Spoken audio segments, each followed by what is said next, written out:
Bueno, si os parece, vamos a dar comienzo. Bueno, primero, buenas tardes y gracias por estar aquí.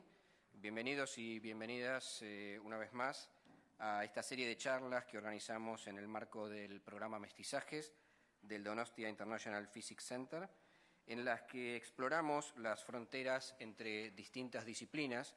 En particular, hoy nos vamos a centrar en la frontera entre literatura y ciencia, de la mano de nuestra invitada, la profesora Marta Macho Stadler.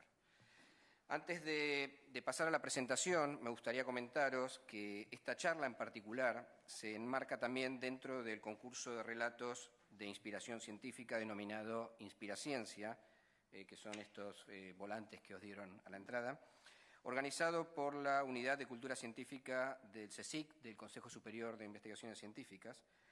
Y me gustaría resaltar que hasta hace muy poco las lenguas de participación de este concurso habían sido el catalán, el castellano y el gallego, y desde hace muy poco, más precisamente desde el año pasado, se ha incorporado también el euskera como modalidad de este concurso. Si os animáis a participar o si sabéis de alguien que pueda estar interesado, os agradeceremos la difusión. Y también quiero agradecer muy especialmente al Museo San Telmo, que ha tenido la amabilidad de cedernos esta magnífica sala y que se ha encargado de todas las gestiones relacionadas con la organización de este evento. Ahora sí pasamos a nuestra invitada. Marta Macho Stadler es doctora en matemáticas por la Universidad Claude Bernard de Lyon y profesora agregada de la Universidad del País Vasco en el campus de Leioa. Es especialista en teoría geométrica de foliaciones y geometría no conmutativa y participa activamente en actividades de divulgación científica. Es editora del blog Mujeres con Ciencia y colabora habitualmente en otros blogs, como por ejemplo el blog de la Cátedra de Cultura Científica de la Universidad del País Vasco. Coordina la sección de Teatro y Matemáticas y colabora en la sección de Literatura y Matemáticas en el portal Divulgamat. Y recientemente ha recibido el tercer premio de Igualdad de la Universidad de Alicante por su labor a favor de la visibilidad de las aportaciones de las mujeres científicas, no solo en el ámbito académico, sino también en el ámbito del progreso social. Hoy nos hablará acerca de cómo muchas mujeres, lamentablemente relegadas o incluso silenciadas, han sido rescatadas por la literatura. El título de su charla es A través del espejo, la literatura mira a las científicas. Marta, te dejo. Bueno, muchísimas gracias y da gusto ver una sala tan llena para un tema sobre mujeres científicas, ¿no? Porque, en fin, son muy desconocidas y parece que a mucha gente todavía no le interesa el tema. Pero bueno, a base de dar la vara, yo espero que acabe interesando. Me ha costado un poco preparar la charla porque no hay tantas referencias sobre científicas en la literatura, en realidad. Hay de unas pocas científicas me refiero, porque las mujeres científicas son invisibles, muchas de ellas, y como invisibles en particular la literatura no les ha tratado demasiado. Pero he hecho mi búsqueda personal, seguramente me faltan muchas y, en fin, si alguien luego me dice que ha encontrado alguna, pues encantada de que me lo digáis. Es una visión muy personal, por supuesto, es una búsqueda, yo no me dedico a esto, es decir, no hago una búsqueda sistemática de mujeres en la literatura. Leo, el tema de mujeres me parece muy importante y cuando se juntan los dos, pues ahí está. Las imágenes que aparecen en la primera diapositiva son algunas de las que voy a hablar. De ellas sí que tengo referencias de la literatura y, bueno, y aprovechando que hablo de ellas, a lo mejor hablo de otras que no están presentes en la literatura, pero que hablo de ellas porque sí. Se me olvidan muchas o no he podido meter a muchas, pero luego espero que daros un guiño para que podáis investigar por vosotros y vosotras. El título de A través del espejo tiene mucho que ver con Alicia en el País de las Maravillas. Probablemente Alicia era una investigadora en potencia, ¿no? Una niña curiosa que quería aprender. si hubiera podido, probablemente hubiera sido una gran científica, a lo mejor lo fue, no lo sé. Y quiero empezar, porque va a haber muchos espejos aquí, cruzando de un lado del espejo al otro, con una poesía de una amiga y poeta que se llama Sofía Rey, que tiene un maravilloso poemario, además yo siempre traigo los libros de los que hablo y los que tengo, que se llama Alicia Volátil, y os quiero leer un precioso poema de ellos. Está en 2 colores porque hay unas gafas de estas para ver en 3D para leer el poemario, es precioso. Las mitades de Alicia. Abierta de un zarpazo, me miro de perfil y mi otro reflejo no es más que mi misma mitad. Vamos a hablar aquí de mitades o de mujeres completas vistas a través de la mirada de algunos y algunas escritoras. Os voy a pedir un pequeño ejercicio, cerrar los ojos o no, pero quiero que penséis. Entonces, como pensar parece que con los ojos cerrados se piensa mejor, pues bueno, por eso os pido que cerréis los ojos, que penséis en ciencia y que penséis en una personificación de la ciencia. Pensad un momento, por favor. Y cuando, bueno, si los queréis abrir ya, quiero que digáis sinceramente, que levantéis la mano, quiénes habéis pensado en esta persona. Y además lo he preguntado de una manera, para mí, no neutra. He preguntado en una personificación de la ciencia, no en un científico. Si hubiera preguntado a un científico, seguramente las manos nadie ha levantado, pero por favor, me gustaría que las levantarais. Bueno, pues no es tanta gente como yo pensaba. O igual es que hay tímidos y tímidas, o es que ya este no es el científico, ¿no? No le he preguntado con que penséis en un científico, os he preguntado que personifiquéis la ciencia, porque con eso seguramente han bajado las manos. Si hubiera preguntado a un científico, estoy segura que hubierais pensado, bueno, en el 99% de los casos, en Einstein. Y ahora os voy a pedir otro ejercicio, si queréis volver... es que Einstein es el científico. En las chirigotas y en cualquier... Si uno entra en Internet y mira en Google científico o ciencia, la persona que aparece es una persona así, muy a lo Einstein, un científico a veces loco, a veces simpático, hay muchos locos, pues con el pelo revuelto y pues, que parece que cuando piensas mucho se te revuelve, no sé. Y es un señor siempre y un señor blanco, claro. En fin, bueno. Y os voy a pedir que hagáis otro pequeño ejercicio, que ahora penséis en ciencia y en una mujer de ciencia. Os dejo un momento y os pido también que levantéis la mano ahora, por si habéis pensado en ella, en Marie Curie. Bueno, ahora las manos son... Voy a empezar a hacerlo de otra manera para que los de Einstein también sean muchas. No sé en quién había pensado la gente con la personificación de la ciencia, ¿no? Pero bueno, en fin, bueno, sin más. Como pongo aquí, ni casi todos los científicos son hombres, e insisto, blancos, del norte rico y de mediana edad. Parece que no hay científicos jóvenes, ¿no? O científicas, y que no hay ninguno chino ni de color negro, ¿no? En fin, ni la única mujer que ha hecho ciencia es Marie Curie. Hoy, bueno, mirado desde el mundo de la literatura, lo que quería haceros ver es precisamente eso, que hay muchos hombres que han hecho ciencia, por supuesto, pero a mí en este caso tampoco no es mi finalidad el mostraros a los científicos, que tampoco los conocemos mucho, también es verdad, sino mostraros algunas de las científicas que más han aportado, algunas muy conocidas y otras no tanto. La elección, insisto, ha sido porque el leitmotiv era la literatura y eso pues, me ha hecho llegar a las científicas de las que la literatura habla. Hombre, estas, insisto, son de las que voy a hablar y, desde luego, Marie Curie es muy especial. En esta fotografía, es una fotografía de la conferencia Solvay en el año 1927 y es la única mujer que hay en esa foto, donde hay científicos muy conocidos. No sé si os dais cuenta, bueno, está Planck, es esta persona que está aquí, está Einstein, yo qué sé, por aquí está Bohr, Heisenberg, bueno, y otros muchos personajes de ciencia muy conocidos, ¿verdad? La única mujer ahí sentada casi no se le ve porque están todos ahí tan oscuros que no se les ve, ¿verdad? Pero bueno, ella es muy especial, desde luego, no cabe ninguna duda. Marie Curie, en esta foto, está con su marido Pierre. Ella es una persona muy especial, no solo como mujer, sino también como científico. Lo digo en masculino ahora. Como científico porque es la única persona que ha ganado 2 premios Nobel en 2 disciplinas científicas distintas. Ha habido personas que han ganado 2 premios de química, 2 premios Nobel de química, pero ninguna persona ha ganado un premio Nobel de química y un premio Nobel de física. El primer premio Nobel que obtuvo, junto a su marido Pierre Curie y a Becquerel, su marido tuvo que hacer grandes esfuerzos para que se lo dieran. La iban a quitar de en medio, pero Pierre insistió porque él pensaba que ella se merecía ganar el Nobel junto a ellos dos. Os quiero leer un texto para presentaros a Marie Curie, que seguramente la conocéis muchos, pero de un libro que además se titula Espejos, del recientemente fallecido Eduardo Galeano. Os voy a leer varias cosas de Espejos porque habla de varias científicas. Leo, fue la primera mujer que recibió el premio Nobel y lo recibió 2 veces. Fue la primera mujer catedrática de la Sorbona y durante muchos años la única.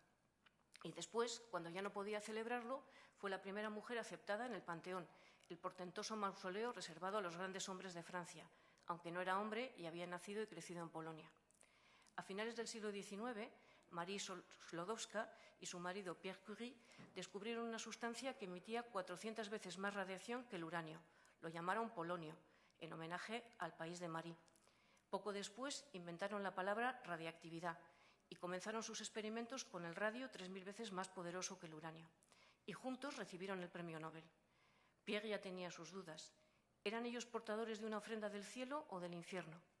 En su conferencia de Estocolmo advirtió que el caso del propio Alfred Nobel, inventor de la dinamita, había sido ejemplar. Los poderosos explosivos han permitido a la humanidad llevar a cabo trabajos admirables, pero también son un medio terrible de destrucción en manos de los grandes criminales que arrastran a los pueblos a la guerra. Muy poco después, Pierre murió atropellado por un carro que cargaba 4 toneladas de material militar. Marie lo sobrevivió y su cuerpo pagó el precio de sus éxitos. Las radiaciones le provocaron quemaduras, llagas y fuertes dolores, hasta que por fin murió de anemia perniciosa. A su hija, Irene, que también fue premio Nobel por sus conquistas en el nuevo reino de la radiactividad, la mató la leucemia. Bien, en este pequeño texto de Espejos, Galeano hace una mini-biografía estupenda para mí de Marie Curie. Mi objetivo, no lo he dicho, perdonad, no es contaros la vida de nadie, es pasar por las vidas y contaros algunos detalles de ellas. No quiero, el que quiera investigar, yo entiendo que investigará si no lo ha hecho ya. Marie Curie, en fin, es una científica muy conocida y, de hecho, se están escribiendo, se escriben muchas cosas a muchos niveles sobre Marie. Hay cómics. La primera imagen que veis es de un cómic para niños, la segunda no es tanto para niños, es también para mayores, y Google le dedicó su Doodle en su momento, ¿no? Me refiero que de ella se habla mucho. Por ejemplo, otro texto de literatura en el que se habla de Marie Curie es esta novela de Rosa Montero, La ridícula idea de no volver a verte. En esta obra, Rosa Montero habla de Marie Curie en paralelismo con su propia vida, ¿no? En este texto, ella cuenta cómo le afectó la pérdida de su pareja, el periodista Pablo Lizcano, con el que había convivido durante 21 años y murió de un cáncer. Parece que Rosa Montero había visto los diarios de Marie Curie. Marie empezó a escribir su diario cuando Pierre murió. Era una manera de contarle a Pierre lo que ocurría en su vida cotidiana y cómo se sentía. Y cuando Rosa Montero vio esos diarios, pues lo que hizo es escribir este libro en el que, paralelamente a los sentimientos que ella tenía por la pérdida, contaba la historia de Marie Curie y la gente que estaba a su alrededor. Os voy a leer 2 trocitos del diario de Marie Curie que están incluidos en el libro de Rosa Montero y que es justamente cuando, insisto, Pierre había muerto y ella le escribía. El 30 de abril de 1906. Salías, tenías prisa. Yo me estaba ocupando de las niñas y te marchabas preguntándome en voz baja si iría al laboratorio. Te contesté que no lo sabía y te pedí que no me presionaras. Y justo entonces te fuiste. La última frase que te dirigí no fue una frase de amor y de ternura. Luego ya solo te vi muerto. Un poquito más adelante, en este diario de Marie Curie, el 14 de mayo de 1906, por ejemplo, le decía lo siguiente. Trabajo en el laboratorio todos los días. Es todo lo que te puedo hacer. Es todo lo que puedo hacer. Estoy mejor allí que en ningún otro sitio. Marie, tras morir su marido, fue muy maltratada por la élite científica de Francia, porque le acusaban de que ella no tenía en el fondo ninguna idea científica buena y la forma de demostrarlo era, fijaros, ha muerto su marido y no publica nada. Parece que no entendían que ella estaba en duelo, ¿no? Pero, en fin, utilizaron ese recurso para intentar ningunearla. Os traigo algo un poco más frívolo, que también tiene que ver con Marie Curie. Es un cómic de un autor que a mí me gusta mucho, que se llama Jack Mircalla, escribe sobre Edgar Allan Poe. En fin, es una maravilla, a mí me gusta muchísimo. Y en este texto, que se llama Eclipse en Malasaña, una zarzuela negra, un retablo gótico castizo, en 39 actos, aparece la figura de Marie Curie de manera sorprendente y bellísima, me parece a mí.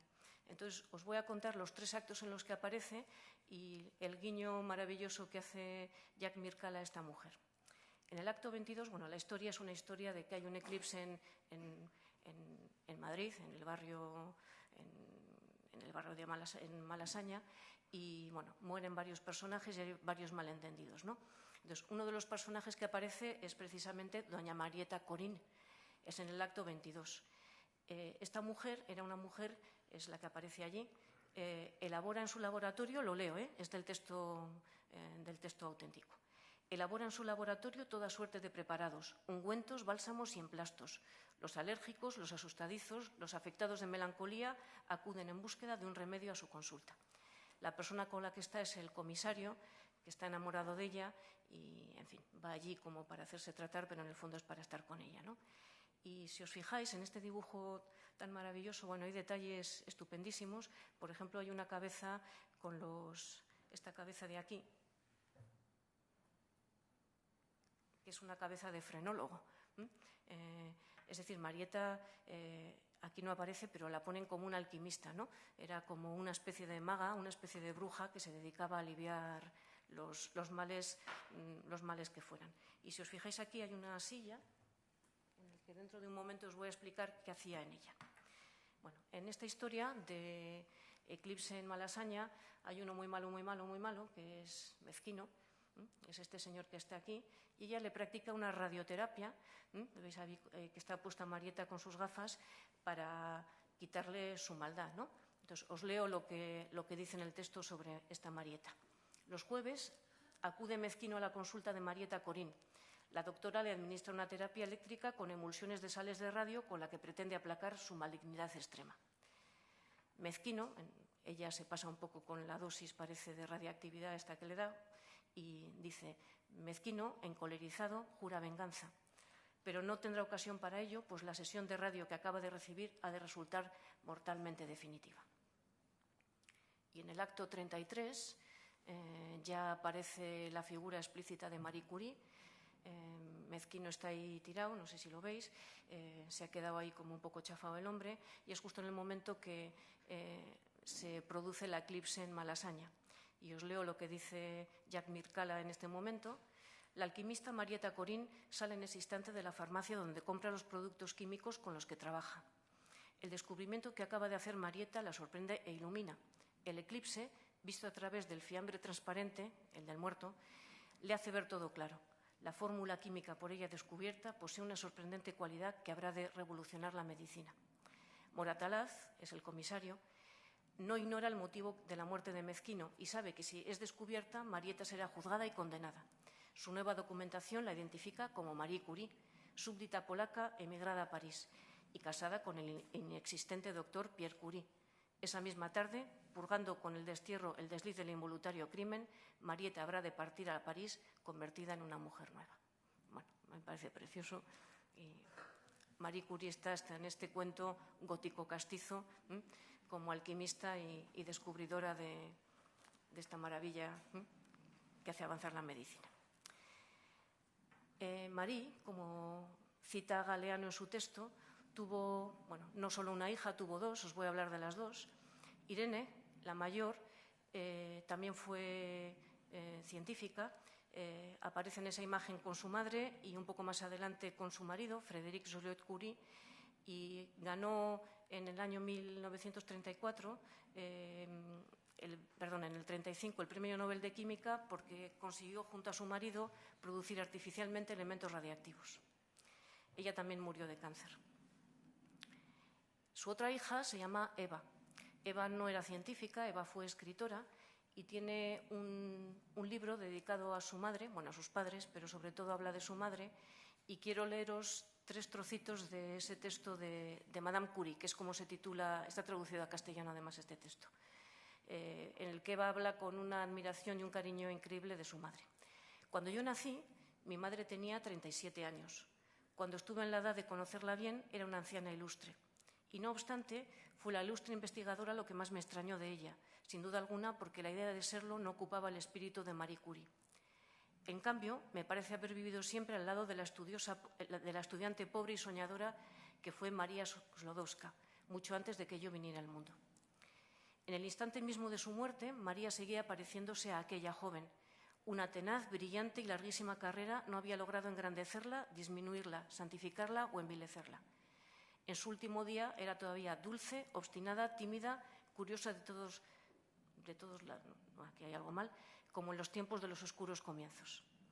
Hubiera querido tener los dones de un escritor para mostrar la eterna estudiante de la que Einstein dijo: la señora Curie es de todos los seres célebres el único que la gloria no ha corrompido, siguiendo como una extraña el curso de su propia vida, intacta, natural, casi insensible a su sorprendente destino.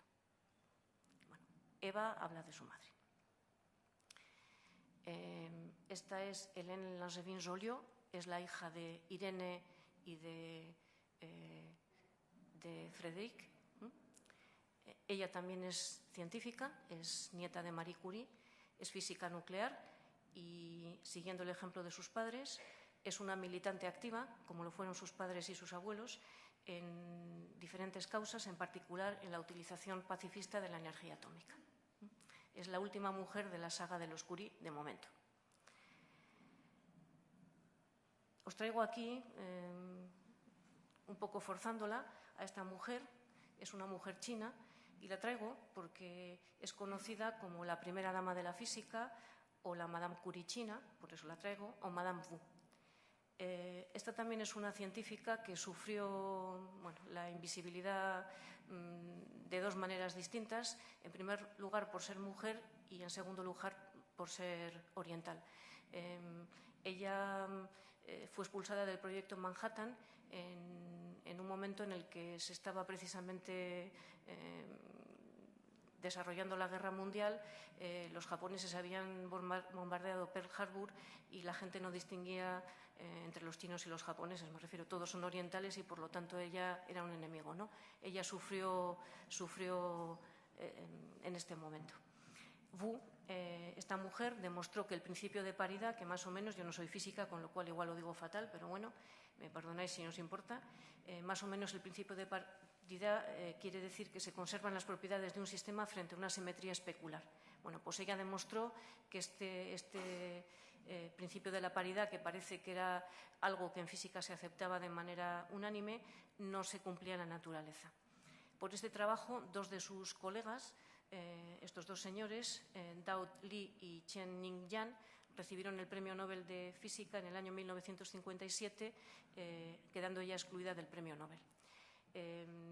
A esta mujer posteriormente reconocieron la injusticia que se había cometido con ella por ignorarla de esta manera y bueno, fue muy apreciada y recibió muchos premios de diversas maneras y bueno, en fin, pero es una de las mujeres que no recibió el Premio Nobel cuando lo merecía, igual que sus colegas.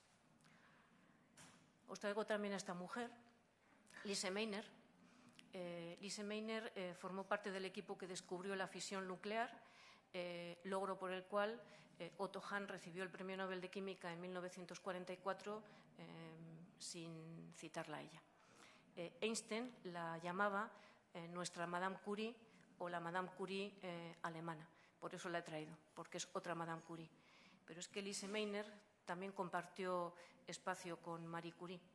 En esta otra fotografía, que es de otra conferencia Solvay, del año 1933, la que os he enseñado al principio era del 29, aparece solo 3 mujeres entre todos estos varones. Muchos de los que están aquí son los mismos que estaban en la primera fotografía y aparecen Irene, Marie y la que está en el extremo derecho es Lise Meitner, una física extraordinaria y tratada muy injustamente por la historia. Una gran desconocida. También os traigo a otra mujer. Suelen decir que es la otra hija de Marie Curie. Se llama Marguerite Perey. Esta mujer entró en el equipo de Marie Curie en el Instituto del Radio. Fue ayudante personal de ella entre los años 1929 y 1934. Era una mujer que comenzó a trabajar con Marie Curie y Marie la aceptó como ayudante porque trabajaba muy bien, era muy sistemática y trabajaba muy bien, pero no tenía ni siquiera el bachillerato. Descubrió el francio en 1939, pero no podía, como no tenía ni siquiera el bachillerato, no podía ni siquiera realizar una tesis doctoral ni tener titulaciones de ese estilo. La liberaron de sus obligaciones para que se pusiera a estudiar y el 21 de marzo de 1946, muchos años después de haber descubierto el francio, presentó su tesis doctoral titulada de esa manera, el elemento 87, el elemento actinio K, y ella lo llamó por el nombre que quiso, que fue francio. Ella fue la que le dio el nombre, en honor a su país. Al terminar la defensa de su tesis doctoral, Irene, la hija de Marie Curie, dijo: hoy mi madre se hubiera sentido feliz por ver a una de sus hijas leyendo su tesis doctoral. Ella consiguió algo que Marie Curie no había conseguido. En 1962 se convirtió en la primera mujer elegida miembro de la Academia de Ciencias de París. Ni siquiera Marie Curie lo había conseguido, fue ella la primera. Esta imagen es del laboratorio de Marie Curie. Allí tenéis a Marguerite Perey, de la que acabo de hablaros, y esta es otra mujer, Sonia Cotel. Había muchas mujeres en el laboratorio de Curie, en este laboratorio, y estas dos mujeres, las dos, como muchas otras, y muchos hombres también, murieron de cáncer por las emisiones de radioactividad que no se protegían lo suficiente en sus estudios y murieron de cánceres de diversos tipos. Bien, esta mujer es Ada Lovelace. También Google le dedicó un doodle en su momento. Esa máquina que veis allí es la máquina analítica. La máquina analítica de la que el ideólogo fue Babbage, pero ella fue la persona que, hizo la parte matemática de esta máquina. De nuevo voy a recurrir a Galeano, que habla muchísimo mejor que yo, por supuesto, y que trata o habla de Ada en un texto de Espejos, de nuevo, que se titula Las edades de Ada, y habla de esta manera de esta mujer. A los 18 años se fuga en brazos de su preceptor. A los 20 se casa o la casan, a pesar de su notoria incompetencia para los asuntos domésticos. A los 21 se pone a estudiar, por su cuenta, lógica matemática. No son esas las labores más adecuadas para una dama, pero la familia le acepta el capricho porque quizás así pueda entrar en razón y salvarse de la locura a la que está destinada por herencia paterna. A los 25 inventa un sistema infalible, basado en la teoría de las probabilidades para ganar dinero en las carreras de caballos. Apuesta las joyas de la familia, pierde todo. Es cierto, ¿eh? A los 27 publica un trabajo revolucionario. No firma con su nombre, una obra científica firmada por una mujer. Esa obra la convierte en la primera programadora de la historia.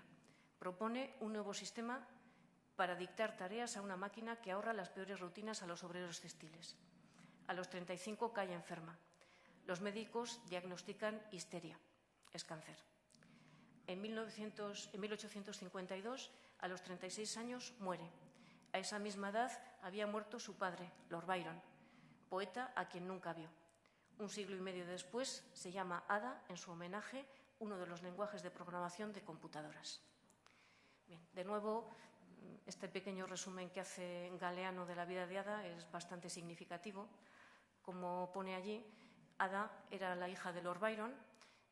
Su padre la vio justo recién nacida porque la madre de Ada le obligó a irse de casa. Bueno, era un hombre promiscuo y seguramente no era el marido perfecto, ¿no? Él huyó luego del país, o le echaron, o huyó porque le estaban persiguiendo, porque hacía, por diversos delitos que había cometido, y ella nunca le conoció. Mucha de la historia de Ada Byron cuentan que la educación que recibió Ada era inclinada más hacia la ciencia porque su madre no quería que se inclinara hacia la literatura, hacia las letras, como su padre, ¿no? Quería que ella fuera justamente todo lo contrario que era su padre. Era una niña que tenía de niña ya tenía accesos de ira, era una mujer que tenía ataques de histeria, como pone aquí, pero bueno, no tuvo una vida fácil y, en fin, su madre tampoco le ayudó nada, ¿eh? Tenía una madre muy dura con ella y, de hecho, cuando murió de cáncer, le quitó el láudano que le permitía dejar de sufrir, ¿no? De Ada Lovelace también se habla mucho, es una científica muy conocida. Por ejemplo, hay un cómic, un webcómic, es este, Las aventuras de Lovelace y Babbage. Aparece como una mujer muy dinámica, como veis allí, una mujer maravillosa, ¿no? Y bueno, se habla mucho de ella también de diversas maneras y eso está muy bien, ¿eh? A mí me parece muy bien que aparezca de esta manera con cómics porque es una manera de llamar la atención de la gente y sobre todo joven. Incluso tiene musicales. Este es un musical que le acaban de... hace poco tiempo se ha estrenado en Inglaterra, que es su país de origen. Arcadia es una obra de Tom Stoppard donde Ada tiene también su lugar. Esta obra, Arcadia, es del año 1993, es una obra de teatro, tiene lugar íntegramente en una habitación de una gran mansión en Sidley Park y cuenta dos historias separadas por 180 años. La acción transcurre en esa habitación, como os digo, es la residencia de la familia Coverley, es Arcadia, es el lugar ideal, y una de las historias tiene lugar a principios del siglo XIX. Su protagonista es Thomasina Coverley, tiene 13 años, es una niña prodigio de las matemáticas y la pieza evoluciona con ella. Ella es la que hace moverse todo, con sus ideas e inquietudes personales. La otra parte transcurre a finales del siglo XX y sus protagonistas principales son Hannah Jarvis, una escritora, y Valentín Coverley, que es un biólogo y matemático descendiente de Thomasina. Hay mucha ciencia en esta obra de teatro. Stoppard es un auténtico genio, investiga de una manera exhaustiva todos los textos que escribe y Thomasina se puede pensar, y en muchos textos lo dicen, que es una personificación de Ada, una niña prodigio que crea muchas cosas. De hecho, en esta obra hay muchos guiños hacia fractales, teoría del caos, en fin, la propia Thomasina es una mujer de una inteligencia extraordinaria y, de hecho, en el siglo XIX, cuando se está hablando de lo que pasó en aquella época con Thomasina, el conjunto de Mandelbrot, que es un fractal de Mandelbrot, se le llama el conjunto de Thomasina-Mandelbrot porque ella parece que se lo había inventado. Bueno, eso es en la obra de teatro, ¿no? Y os quiero leer un trocito de intervención de Thomasina en esta obra para que veáis cómo es ella, ¿no? Las ganas de aprender que tiene, como Ada Lovelace, y dice lo siguiente. Cada semana pinto tus ecuaciones, está hablando con su preceptor, una persona que le da clase, un joven. Cada semana pinto tus ecuaciones punto por punto, X e Y, en todos los diferentes tipos de relaciones algebraicas. Y cada semana ellas mismas se dibujan como geometría ordinaria, como si el mundo de las formas no fuese sino arcos y ángulos. Por el amor de Dios, Septimus es su preceptor. Si hay una ecuación para una curva como una campana, tendrá que haber una ecuación para una como una campanilla. Y si la hay para una campanilla, ¿por qué no para una rosa? ¿Creemos que la naturaleza está escrita en números? Tenemos que buscar la salida de este medio, desde el medio del laberinto. Empezaremos con algo sencillo. Coge una hoja de manzana. Pintaré esta hoja y deduciré su ecuación. Serás famoso por ser mi tutor, cuando Lord Byron ya esté muerto y olvidado. Como veis, estas son portadas y carteles de Arcadia y aparecen, no sé si veis bien, pero bueno, la hoja que ella pretende estudiar de forma matemática, y aparecen muchos guiños a ordenadores. Aquí hay un ordenador, aquí hay otro, un iPad o lo que sea, y aquí esta rosa intenta unir los mundos de Thomasina, esa época del siglo XIX, y el mundo moderno a través de un ordenador. De hecho, la periodista, la escritora esta que está en el siglo XX, está estudiando a Lord Byron y lo que está intentando averiguar es si Lord Byron había asesinado a un hombre en duelo y por eso había tenido que huir de Inglaterra. Entonces todo tiene, en fin, la familia de Lord Byron está muy presente en esta historia y En fin, Tomasina es Ada. Ada, insisto, es una mujer importante. La Royal Society tiene un día dedicado a Ada Lovelace en torno a su cumpleaños. Bueno, Ada Lovelace nació un 15 de diciembre, es un día muy malo para cualquier cosa porque está muy cerca de las vacaciones de Navidad. Las cosas son así de tontas, pero ellos nunca celebran el día de Ada Lovelace es decir, en diciembre. Suele ser en octubre o noviembre. Y ese día hay un editatón. Ellos convocan a la gente a que rellene biografías de mujeres en la Wikipedia, de mujeres científicas. Hace un par de semanas escasas hubo aquí en Madrid, en la residencia de estudiantes, un editatón para completar las biografías en Wikipedia de mujeres científicas españolas, porque si las mujeres científicas no existen, las españolas, bueno, están a la altura del barro las pobres, ¿no? Y también ha habido mujeres que han hecho ciencia, igual que las mujeres de las que estoy hablando aquí, en el fondo, gente de una clase privilegiada que tenía la posibilidad de estudiar, ¿no? Si eras pobre y mujer ya era la repera, ¿no? Pero estas mujeres de las que estoy hablando, casi todas eran de la clase privilegiada. También las ha habido en España y como lo que no existe en la Wikipedia no existe, este editatón fue, yo creo que una primera entrada para que luego todo el mundo colabore y os animo, si alguien sabe de algo de alguna mujer científica española, por ejemplo, pues que complete la enciclopedia, porque si no, lo que no está en la red no está. Bien, pues quiero acabar con Ada, me queda una cosita de Ada creo, pero con un poema que Lord Byron le dedicó a su hija, a esa hija que nunca conoció, cuando la vio recién nacida y luego ya no volvió a verla. Bueno, es un poema así muy a lo Lord Byron, pero bueno, la intento leer sin equivocarme. Es tu rostro como el de mi madre, mi hermosa niña, Ada, única hija de mi casa y de mi corazón. Cuando vi por última vez tus azules ojos jóvenes, sonrieron, y después partimos, no como ahora lo hacemos, sino con una esperanza. Despertando un nuevo comienzo, las aguas se elevan junto a mí y en lo alto los vientos alzan sus voces. Me voy. ¿A dónde? No lo sé, pero la hora llegará cuando las playas, cada vez más lejanas de Albión, dejen de afligir o alegrar mis ojos. Bueno. Ada, cuando murió con 36 años, la misma edad que su padre, fue enterrada junto a él, junto a un padre que nunca conoció, pero que, bueno, ella se lo imaginaba a su manera, supongo. Ya que Ada fue la primera programadora de la historia, quiero nombraros a esta mujer, a Frances Allen, porque fue la primera mujer trabajando en informática que consiguió algo. En 2007 le concedieron a esta mujer fue la primera mujer, a la que le concedieron el premio Turing, que es un premio por labores realizadas en investigación en el campo de la informática. Un premio que existía desde 1966 y hasta el 2007 ninguna mujer parece que fue merecedora. Frances Allen fue invitada al programa Conciencia en Santiago de Compostela en el año 2008 y os quiero leer unas cuantas frases que ella dijo como mujer que, digamos, ha llegado a un puesto alto en ciencia y como mujer reconocida. Solicitó que se realicen esfuerzos encaminados a dar a conocer los nombres de aquellas que inventaron grandes cosas y son absolutamente desconocidas, lo que estamos haciendo aquí hoy y se está intentando hacer, por ejemplo, con estas editatones, ¿no? Lamentó no haber accedido ella misma a puestos que por su experiencia se merecía. La computación, dice, no es un campo amistoso para las mujeres. Considero que las políticas de discriminación positiva están bien, porque realmente están haciendo efecto.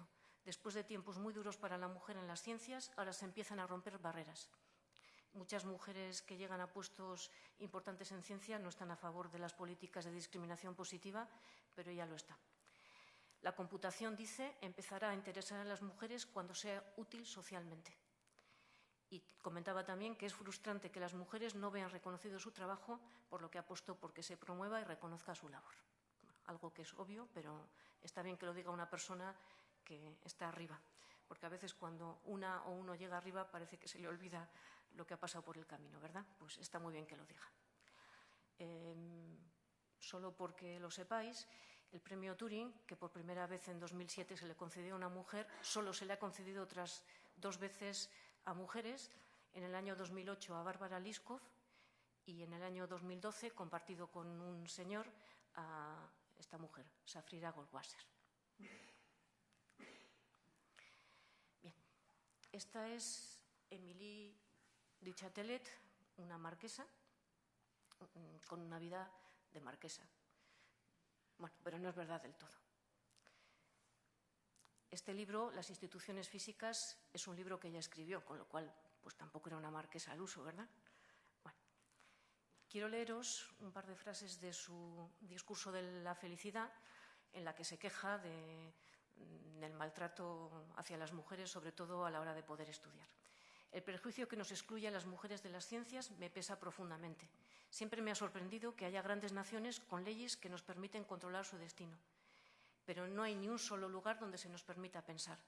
Yo corregiría este abuso que ha cortado las alas a la mitad de la humanidad. Esta imagen de esta marquesa con un compás tampoco es muy al uso, ¿verdad?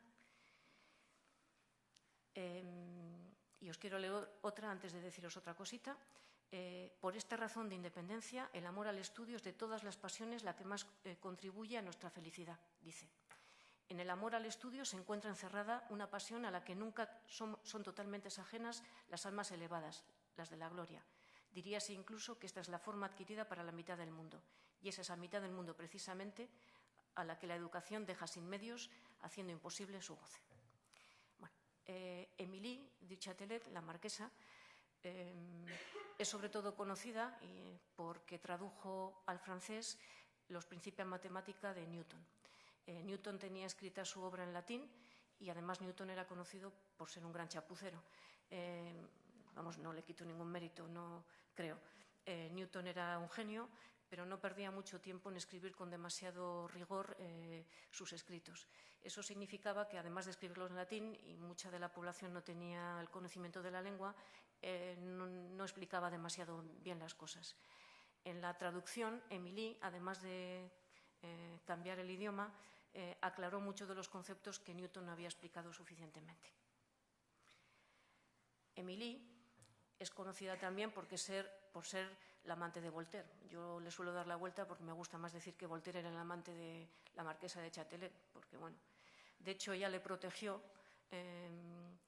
Voltaire fue casi encarcelado por uno de sus escritos y ella le protegió alojándole en el castillo. Bueno, eran amantes, por supuesto, pero vivió durante mucho tiempo con ella en su castillo, ¿no? El castillo de Cirey. Y Voltaire describe de esta manera en una carta a uno de sus colegas cómo transcurría el día a día en aquel castillo, ¿no? Leemos algunos cantos de Juana, la doncella, o Tragedia a mi manera, o un capítulo de Luis XIV. Desde allí volvemos a Newton y a Locke. No sin vino de champán y sin excelente comida, pues somos filósofos muy voluptuosos. Bueno, se lo pasaban bien. Y se lo pasaban bien en particular estudiando ciencia. Parece que ellos tenían pequeñas competiciones entre ellos para ver quién conseguía explicar mejor algunos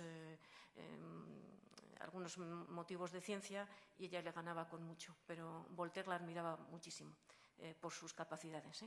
Y os voy a leer este trozo de poema que le dedica cuando la marquesa de Châtelet, Émilie, estaba traduciendo la obra de Newton, y dice esto de ella: me llamas a tu lado, vasto y poderoso genio, Minerva de Francia, inmortal Émilie. Despierto al son de tu voz, camino de tu claridad, sobre los pasos de las virtudes y de la verdad.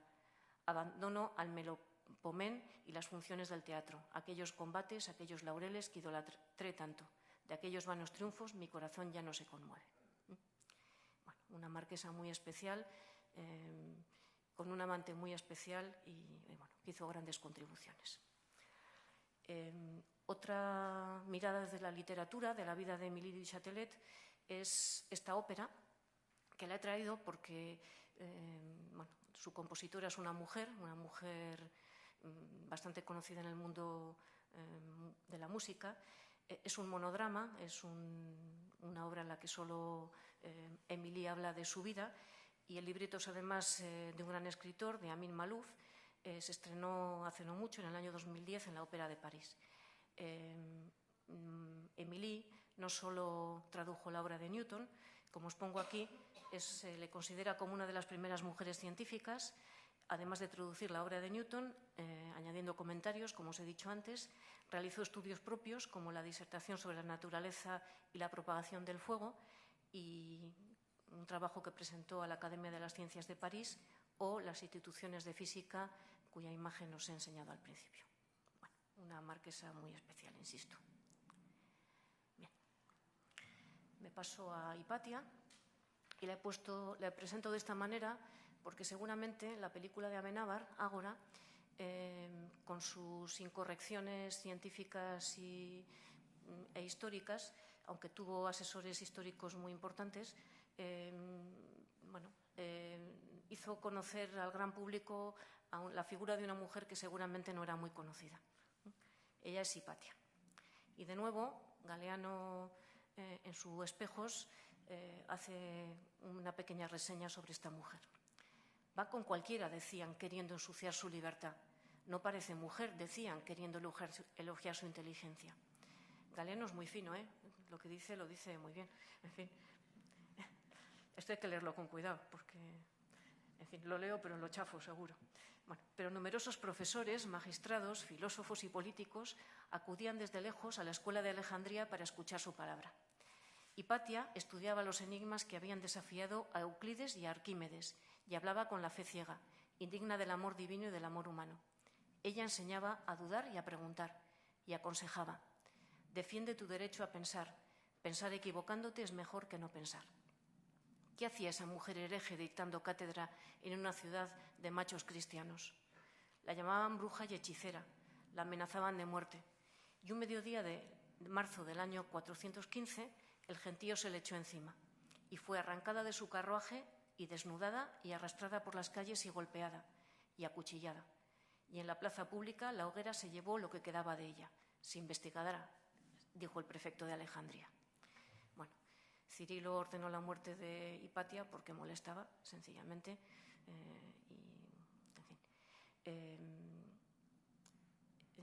se me ha ido un momento la onda, disculparme. Bueno, esta mujer, condenada casi por brujería, ¿no? Como pone allí, bruja y hechicera, a muchas mujeres se les ha quemado a lo largo de la historia por brujas y hechiceras, y muchas de esas brujas y hechiceras eran científicas.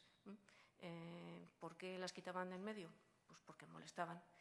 Entonces, bueno, muchas mujeres acusadas de brujas, como Hipatia seguramente, eran mujeres críticas que hacían las cosas de manera diferente y, por lo tanto, eran peligrosas. De Hipatia también hay mucha literatura, no toda muy fidedigna, porque se sabe poco de ella en realidad. Hay mucho que está muy imaginado y, por ejemplo, hay, como os pongo allí, un cómic que seguramente, insisto, ayuda a que la gente un poco más joven aprenda sobre estas mujeres o sobre ciencia también. Se le considera la primera científica de la historia, Hipatia. Bien. Esta mujer es una astrónoma, es Carolina Herschel. Descubrió, os voy a decir un poco lo que hizo, 8 cometas, 3 nebulosas, una de ellas la compañera de Andrómeda. Ayudó en la construcción de telescopios y realizó una revisión del catálogo estelar del Flamsteed y participó con su hermano William en el descubrimiento del planeta Urano. Carolina vivía en una familia en donde el padre no quería que las mujeres de la familia estudiaran. Ella no quería dedicarse a las labores del hogar, como muchas de las mujeres de aquella época. Entonces, a muchas de ellas las metían monjas refiero que si no querías casarte, no te quedaba más remedio que irte a otro sitio donde te dejaran en paz, ¿no? Ella aprovechó que su hermano se fue de casa desde Alemania a Inglaterra. Él era músico y le acompañó como cantante precisamente para huir de casa, para no estar bajo el yugo de su padre. En un momento dado, William, que es un gran astrónomo, un astrónomo William Herschel muy conocido, dejó la música y se empezó a dedicar a la astronomía. Carolina inmediatamente dejó de cantar, de hecho se negó a volver a cantar, porque ella no quería cantar, lo que ella quería era estudiar y, digamos, evolucionar como persona, ¿no? Empezó a ayudarle y, además de ayudar a su hermano, de hecho era su ayudante, fue ayudante de su hermano y luego de su sobrino, por su cuenta también se dedicó a hacer sus propios estudios. Entonces, colaboró con él, por ejemplo, en el descubrimiento de Urano, como os pongo allí, pero también hubo cosas que las hizo ella sola. Hubo muchas astrónomas en la historia, luego os voy a contar la historia de otras bastante conocidas. La astronomía en aquella época se hacía en el ámbito familiar, en el ámbito del hogar, porque los aparatos astronómicos en aquel momento eran sencillos, aquellos que podían pagarlos hacían sus observaciones en casa. Y cualquier cosa que se hacía en el ámbito doméstico dejaban a las mujeres que participaran en la sombra, por supuesto, ¿no? Por eso ha habido mujeres químicas, mujeres astrónomas y seguramente mujeres matemáticas, porque las matemáticas, pues como no se ve muy bien, pues ya está, ¿no?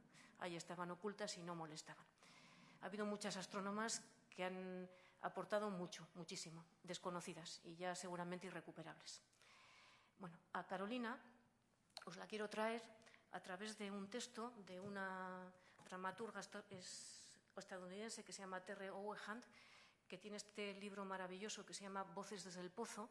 Es una pieza teatral en el que se describe a 20 mujeres de la historia, son mini piezas, son monólogos, en el que las mujeres son de la historia, de la mitología, el arte, etc. Tiene solo una científica, que es Carolina Herschel, y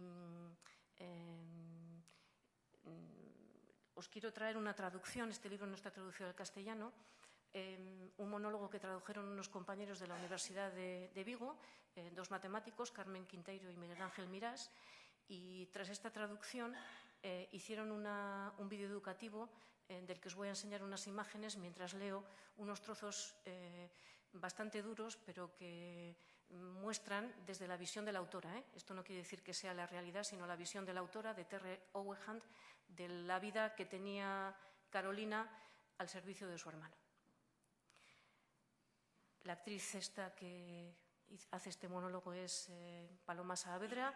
El vídeo está aquí el link, pero si ponéis Voces desde el Pozo lo podéis ver. Es libre, está en gallego, pero se entiende perfectamente. Y dice de esta manera: la oscilación sideral media, bisecada por el cociente elíptico fijo, conjuntado en el punto del paralaje anular estelar, respondiendo a alguien fuera de escena, que es su hermano. Sí, sí, William, lo tengo todo listo. Sí, los dos telescopios están ajustados exactamente en la declinación y ascensión recta que determinamos durante la cena, como siempre. Sí, querido hermano, se hizo tarde, Sirio ya está a 60 grados. Escribiendo en su cuaderno. Nota personal, mañana hacer que lleven el reloj de William a reparar. Y sigue. No, William, no sé dónde está tu nueva lente de magnitud 15. Estoy segura de que se encontraba en su sitio en el estuche la pasada noche, ya que yo misma la puse allí, después de que tú te retiraras, para ella. Después de limpiarla y bruñirla, y limpiarla de nuevo, y pulirla, porque eso hago yo con todas tus lentes y con todos tus cristales, todos tus espejos, todos tus reflectores, tus retractores y detectores. ¿Qué mujer de inteligencia excepcional no estaría honrada por tener un hermano de tales conquistas, que no solo le permite a ella hacer las tareas del hogar, sino también compartir con él las penurias de su noble búsqueda del conocimiento, barriendo la casa y barriendo los cielos? Bueno, una imagen dura, pero real seguramente, del papel que tenía Carolina, y a pesar de todo le quedaba tiempo para hacer sus propias investigaciones suyas, sin que su hermano tuviera nada que ver. Bueno, mujeres astrónomas, que os he dicho, ha habido muchas, y en esta imagen tan bonita de estas mujeres dándose la mano, estas son las calculadoras del observatorio de Harvard, donde contrataban a muchas mujeres. El astrónomo que las contrataba en aquel momento era Pickering. Os quiero hablar de este momento histórico porque hacían muchas observaciones, necesitaban a mucha gente que hiciera cálculos, observaciones, anotaciones, etcétera. Los hombres cobraban mucho y si contratas a una mujer y le pagas poco, pues qué mejor, ¿no? Estaban además, su situación física incluso en el observatorio no era demasiado buena, no tenían muy buenas condiciones de trabajo, pero bueno, ellas estaban allí y de hecho la palabra calculadora viene de ellas, porque hacían cálculos. Viene después de lo de estas mujeres.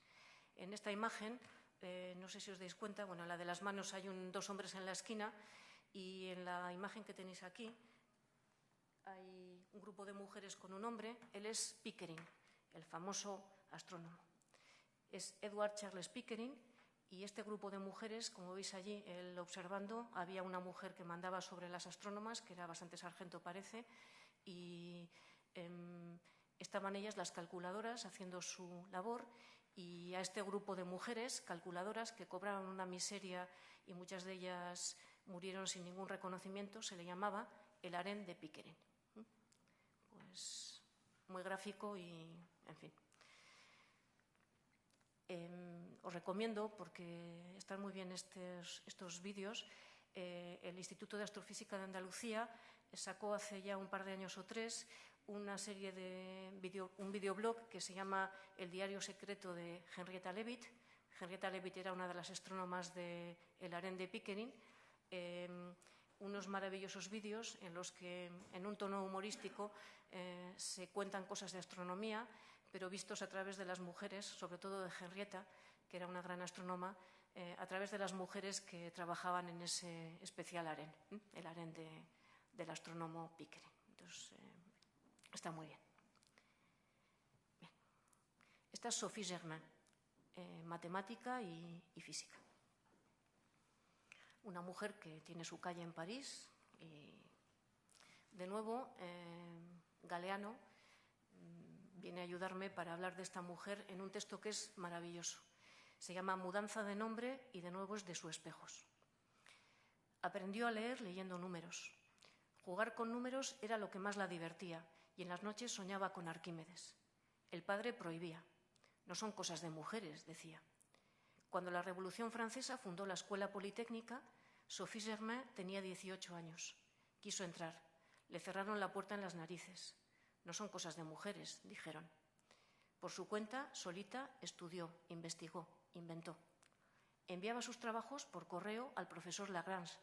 Sophie firmaba Monsieur Antoine Auguste Leblanc y así evitaba que el eximio maestro contestara: no son cosas de mujeres.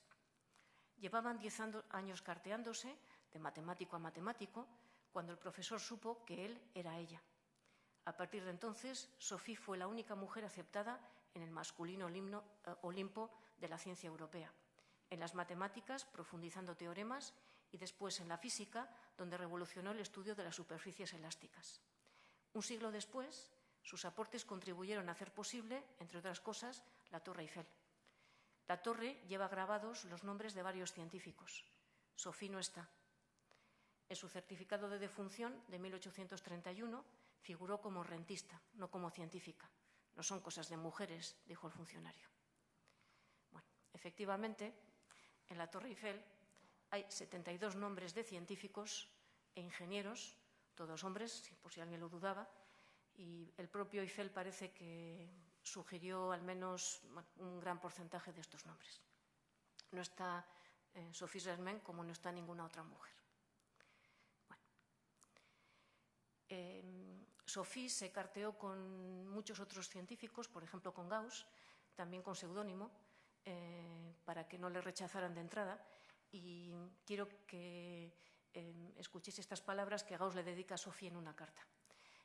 Fue en un momento en el que Sophie también, que era de la clase de la nobleza, protegió a Gauss en un momento en el que iba a ser el que estaba perseguido por la justicia. Pero cómo describirte mi admiración y asombro al ver que mi estimado corresponsal, señor Leblanc, se metamorfosea. Cuando una persona del sexo, que según nuestras costumbres y perjuicios debe encontrar muchísimas más dificultades que los hombres para familiarizarse con estos espinosos estudios, y sin embargo tiene éxito al sortear los obstáculos y penetrar en las zonas más oscuras de ellos, entonces, sin ninguna duda, esa persona debe tener el valor más noble, el talento más extraordinario y un genio superior. Gauss reconoce, no le queda más remedio, la valía de Sophie a pesar de ser una mujer. Bien. Esta frase de Alice Munro, de su demasiada felicidad, es la que puse como entrada en el resumen de esta charla, porque me parece espectacular. Ni se les ocurriría contratarla, como jamás habrían contratado a un chimpancé amaestrado. Bueno, visto así, sacado de contexto, pues uno no sabe muy bien a qué viene, pero en ese momento, esta mujer de la que os voy a hablar, que es Sofía Kovalevskaya, había ganado el premio Bordín de la de la Academia de las Ciencias, de París, y no conseguía que la contrataran en ningún sitio. Está dicha en ese contexto. Una mujer, le costó 3 años que le dieran el premio porque le ponían dificultades continuamente con que esto no está claro, etcétera, y porque no había nadie más que mereciera el premio, si no se lo hubieran dado a otro. Le costó 3 años que le dieran el premio y aún así no consiguió que le contrataran. Esta mujer, Sofía Kovalevskaya, era una mujer extraordinaria. Realizó un matrimonio blanco, ella era rusa, para poder salir de Rusia y poder estudiar, poder ir a París. Era feminista, comunista, se codeó con gente de la altura de Dostoyevsky, era nihilista, fue novelista, era una gran matemática.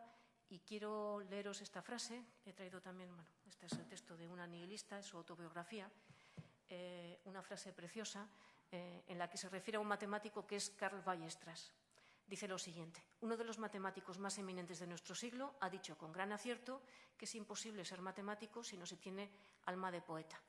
En lo que a mí se refiere, nunca he sido capaz de elegir entre mi pasión por las matemáticas y mi pasión por la literatura. Demasiada felicidad es un libro de Alice Munro en el que es una serie de cuentos y el título del libro es el último cuento de Demasiada felicidad, que es el título precisamente del capítulo que dedica a Sofía Kovalevskaya.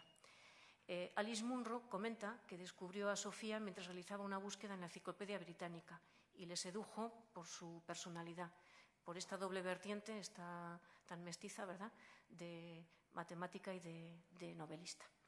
El texto de Demasiada felicidad, que se refiere a Sofía Kovalevskaya, comienza de esta manera, con una frase de Sofía Kovalevskaya precisamente: muchas personas que no han estudiado matemáticas las confunden con la aritmética y las consideran una ciencia seca y árida. Lo cierto es que esta ciencia requiere mucha imaginación. El texto que os voy a leer ahora es parte del texto de Alice Munro, en el que habla de Sofía, y la que está allí al lado de Sofía Kovalevskaya es Alice Munro, por supuesto, y habla de esta manera de Sofía. Incomprendida por los hombres de ciencia e incomprendida por las esposas de esos hombres, Sofía recuerda el momento en el que conoció a Weierstrass, la manera en que él quiso desanimarla y el asombro y admiración de su mentor al descubrirla. Sofía ha ido a Berlín a trabajar con este hombre y él le manda un problema para quitársela de encima. Eso es lo que ocurre en la realidad. Y le dice de esta manera: lo que sí puedo hacer, en su caso, es plantearle una serie de problemas y pedirle que los resuelva y me los traiga dentro de una semana a partir de hoy. Si me satisface el resultado, volveremos a hablar. Sofía resuelve los problemas que le plantea este hombre, Weierstrass, y Weierstrass le dice con admiración: llevaba toda la vida esperando que un alumno entrase así en su habitación. Riguroso, meticuloso, así hay que ser, aunque así también ha de ser el gran poeta.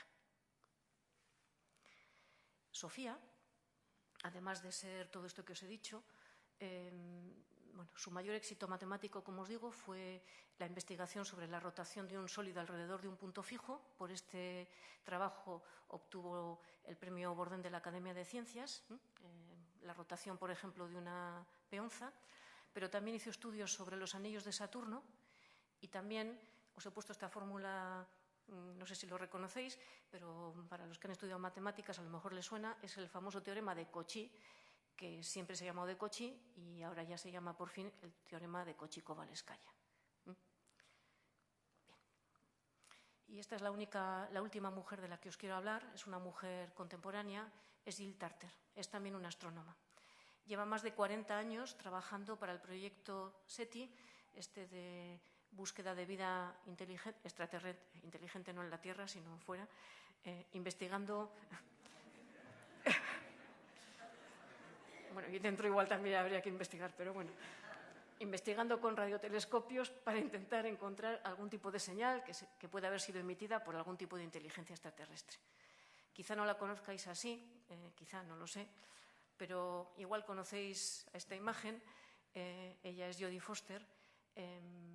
Carl Sagan conoció a esta mujer, a Jill Tarter, cuando estaba haciendo su postdoc en una universidad en los años 80 y la inspiró como personaje principal de su libro Contact. Este libro fue llevado al cine y gracias a eso, bueno, es muy conocido y eso está muy bien. Y bueno, parece que Jill Tarter trabajó con Jodie Foster directamente para conseguir dar mayor credibilidad a su personaje de científica, que se llamaba en la película Ellie Arroway y en el libro basado en su trabajo. Ella tiene un vídeo divulgativo en el que habla de su trabajo. Dice: Carl Sagan contactó conmigo y dice estas preciosas frases: no me levanto cada mañana pensando, encontraré hoy señales de inteligencia artificial, pero cada día pienso, ¿cómo puedo mejorar la investigación? 50 años de silencio no significa que el proyecto SETI sea un fracaso, significa que no hemos hecho nada más que empezar. Puede que no tengamos éxito mañana o el año que viene o la próxima década, pero lo más importante de nuestro trabajo es trasladar lo que hemos aprendido a las futuras generaciones de astrónomos. Esto, digamos, es el núcleo de la ciencia, ¿verdad? No tener prisa, pero ser constante. Entonces, no es que me haya olvidado de muchas. Si me dejaran, yo tenía tiempo para hablar de muchas otras. Pero, en fin, quería ligarlas a la literatura, aunque fuera de manera tangencial, como fuera. Y el blog Mujeres Conciencia, que también ha citado Gustavo, es un blog de la Cátedra de Cultura Científica de la Universidad del País Vasco, en el que estamos intentando, pues, hacer visibles a estas mujeres. Hay muchas personas que están trabajando por la visibilidad de las mujeres en ciencia y la red es un arma que hay que utilizar, porque lo que no está en la red no existe, insisto. Entonces, muchas de las que no he hablado, que me hubiera encantado, están allí, y en otros muchos blogs y redes, pues, en las que muchas personas intentan que estas mujeres salgan a la luz. Así que muchas gracias y bueno.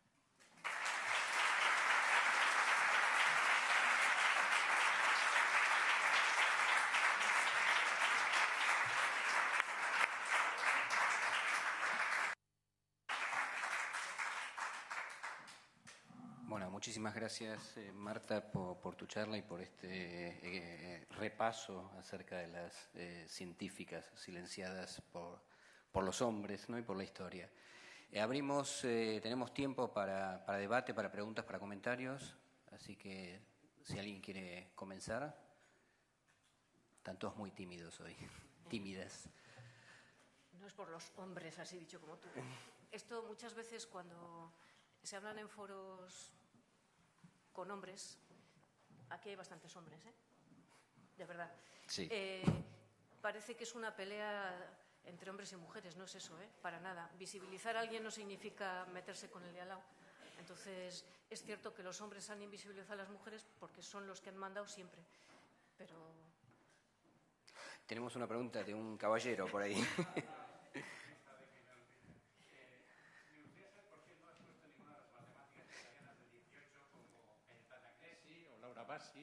Porque no tengo porque era literatura, no conozco, igual es desconocimiento mío, no conozco ningún texto de literatura que las presente. Yo conozco matemáticas. Claro, pero el guiño aquí era hacer un mestizaje y llegar a ellas a través de la literatura. Entonces no es fácil encontrarlo, Por supuesto, no he hablado, fijaros, no ha habido ninguna bióloga. Y biólogas hay muchísimas. También no he hablado de ninguna geóloga y hay muchísimas, muchísimas. La geología es muy masculina, es seguramente de la ciencia la rama más dura para las mujeres, porque incluso físicamente es muy dura la geología. Físicamente porque hay que salir al campo pero hay muchas mujeres. Lo que pasa que el guiño era hacerlo desde la literatura. Pero fíjate que he metido a Lise Meitner y ya estás así haciendo un... Sí, más preguntas. Os voy a pedir que esperéis, por favor, el micro porque estamos grabando la charla y si no, no sale el audio. Entonces, por ahí, por favor. No, yo lo que quería preguntar es si en este blog de Mujeres Conciencia aparecen, pues, por ejemplo, las matemáticas italianas del siglo XVIII o las biólogas que acabas de comentar o las geólogas. Es decir, ¿por dónde podríamos tirar para conocer? O sea, ¿a través de ese blog podría ser factible o hay algún otro...? hay muchos foros, ¿eh? Además, yo soy la editora de este blog, con lo cual no quiero he venido a vender mi libro, ¿no? Como decía llevo trabajando, no tiene un año el blog de Mujeres Conciencia. Para mí, la ventaja que tiene este blog es que sale de la universidad.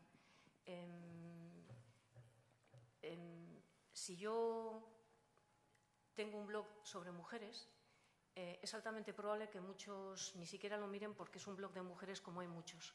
El que la universidad, o en este caso el catedrático de la Cátedra de Cultura Científica de nuestra universidad, se atreviera a lanzar un blog sobre mujeres, para mí es atrevido porque no sabía cómo iba a funcionar. De hecho, no sabía muy bien lo que iba a ocurrir. Eso hace que, digamos, tenga una cierta garantía, ¿no? Hay muchos blogs y mucha gente trabajando en estos temas. Este es uno como otros tantos, ¿eh? Me refiero que la Wikipedia se está haciendo un esfuerzo muy grande para que haya información sobre mujeres científicas y mujeres en general, en la Wikipedia, y cualquier lugar es bueno para aprender, cualquiera, ¿eh? Los libros, por supuesto, es un lugar extraordinario. Hay grandes biografías de mujeres científicas y en este blog hay muchas mujeres de ciencia y en otros muchos, insisto, ¿eh? Este es un blog colaborativo en el que escribe, es decir, quien quiere y quien tiene algo que aportar. Si cualquier persona de esta sala que quiera hablar sobre una mujer de ciencia está invitadísimo a escribir, ¿eh? Pero hay muchas maneras de aprender. Solo hay que tener ganas y buscar, yo creo. Sí, teníamos una preguntita por ahí, por favor.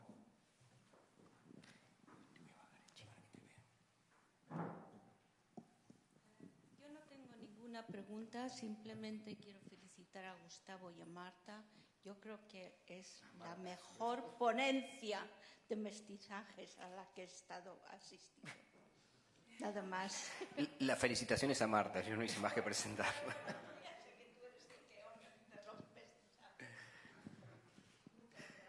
Pues gracias, oye. Gracias a ti.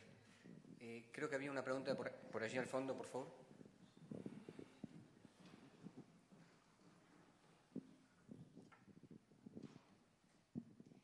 Solamente quería comentar que estoy leyendo Mujeres de Galeano, que han publicado hace unos meses, y no lo he acabado, pero en ella quedan recogidas esas biografías que acabas de mencionar, esas breves biografías que decías que estaban publicadas en Espejos, también están en Mujeres, sin más. Vale, muchas gracias. Son muy bonitas, ¿eh? Porque además yo creo que, por ejemplo, la de Sophie Germain es súper cariñosa, es muy bonita. A mí alguna vez me ha pasado que me he emocionado leyéndola, ¿eh? En público, y ya me estoy volviendo mayor y me emociono, pero es que es muy bonita. Sí. ¿Más preguntas o comentarios? Por aquí.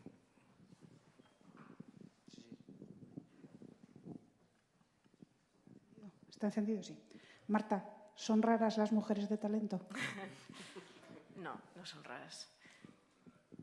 Esta pregunta que me ha hecho Chelo es un guiño porque hace 2 años representamos en nuestra facultad una obra de teatro que se llamaba de esa manera y hay gente que me riñó por el título y el título creo que hubo gente que no lo entendió bien. Lo de raras no era raritas, era escasas, pero era una traducción de una obra en francés y era Les femmes de génie sont rares. La palabra genio no la podíamos traducir el genio por genio, porque entonces son raras las mujeres de genio, ya hubiera sido la repera, ¿no?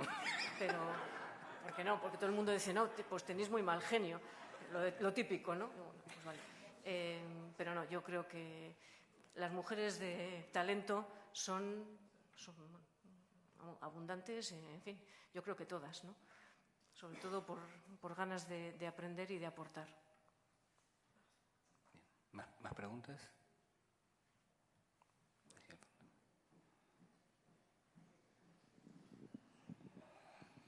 Bueno, sí, yo quería compartir una historia de la que me llegó hace unos años. Entonces, yo hace 6 años estuve como estudiante viviendo en Copenhague y el alojamiento es un poco difícil. Estuve viviendo y a veces entonces la solución es vivir con un danés o una danesa en una casa y entonces alquilas una habitación. Y a mí me tocó una señora anciana que ya rozaba los 80. Entonces yo cuando llegué allí, aparte que los daneses no son muy comunicativos, pues era una abuelita que hacía galletas para sus nietos y se pasaba el día cocinando, paseando y viendo la tele, ¿no? Pero a medida que pasaron los meses, fuimos hablando más y la fui conociendo, entonces me di cuenta de que esta mujer en realidad había tenido una vida alucinante, ¿no? Y me contó que cuando era joven era muy buena en matemáticas y vivía en Inglaterra. Entonces la contrataron en un observatorio en el que a ella y a otras compañeras, porque eran todo mujeres, y por eso me he acordado con las calculadoras, ¿no?, que has contado. Entonces le llegaban fotos de estrellas y tenían que identificar cuáles eran las estrellas conocidas y cuáles podían ser objetos extraños, quizás satélites rusos. Eran los años de la Guerra Fría, entonces hacían ese trabajo matemático de calcular, etcétera, y luego los resultados los mandaban en un sobre a Washington DC, ¿no? Entonces me contaba esto y me di cuenta de que detrás de esa abuelita entrañable, ¿no?, que hacía galletas de chocolate, pues había habido pues toda una científica también, ¿no? Una espía. Y bueno, solo quería comentar. Pues gracias, una historia bien bonita. Las mujeres han hecho mucha labor tediosa durante mucho tiempo, de cálculos, en fin. La labor de eterna secundaria, ¿no?, que todavía hoy existe, las eternas secundarias. Así que a ver si salimos de la segunda división. Tenemos una pregunta por aquí.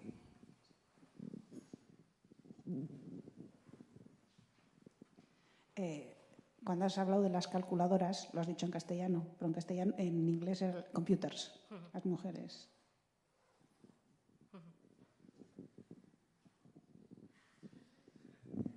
Es que ellas son de la Facultad de Informática. Saben mucho de esto. Así que...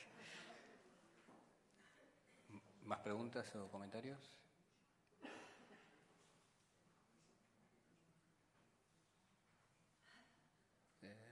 Bueno, mientras pensáis una pregunta, cuento una anécdota. Me acordé cuando contabas lo de Émile du Châtelet con Voltaire, porque hay una anécdota muy divertida, seguramente la conoces, que es... ellos dos, bueno, efectivamente eran amantes y se había montado un laboratorio en el castillo de Émile du Châtelet. Ella era experimental, él era teórico, y se presenta en este concurso de la Academia Francesa de Ciencias tenían que responder una pregunta acerca de si el fuego tenía peso o no tenía peso, ¿no? Y ambos presentan trabajo a esa convocatoria, sin que, en el caso de Émile, sin que Voltaire lo supiese, y Émile, desde un punto de vista experimental, determina que el fuego sí pesaba, y Voltaire, desde un punto de vista teórico, había llegado a la conclusión precisamente a la contraria, ¿no? Y ambos presentan los trabajos, ambos trabajos se publican, y es la primera vez que se publica en los anales de la Academia Francesa de Ciencias un trabajo de una mujer y un trabajo de un poeta, ¿no? Y además, los dos trabajando juntos habían llegado a conclusiones contrarias, ¿no? Entonces, típico.